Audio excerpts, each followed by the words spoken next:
Paga mesatare neto në Maqedoni është rritur me afërsisht 8.000 denar gjatë një periudhe 2 vjeçare, deklaroi sot në një konferencë për shtyp deputeti i VMRO-DPMNE-s, Bojan Stojanovski. Ai theksoi se sipas të dhënave zyrtare, në mars të vitit 2024, paga mesatare neto ishte 20.496 denar, ndërsa në mars të vitit 2026 ajo arriti në 28.433 denar. To znači дека платите не само.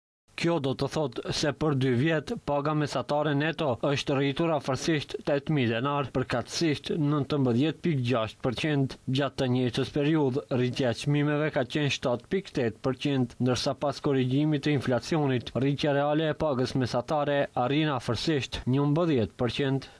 Stojanovski vlerësoi se pagat po rriten më shpejt se çmimet dhe se kjo kontribon në rritjen e fuqisë blerëse të qytetarëve. Ai shtoi se rritja e pagave është të shënuar në të gjithë sektorët kryesor, ku rritja më e madhe në vlerë absolute është regjistruar në sektorët e informatikës dhe komunikimeve, transportit dhe magazinimit, si dhe minierave, ndërsa përqindja më e lartë e rritjes është regjistruar në transport, veprimtaritë që lidhen me pasuritë e patundshme dhe arsimin. Nga VMRO-DPMNE thonë se këta tregues janë dëshmi se politikat ekonomike po japin rezultate dhe paralajmërojnë vazhdimin e masave të orientuara drejt hapjes së vendeve të punës me paga më të larta dhe rritjes së mëtejshme të standardit të jetesës.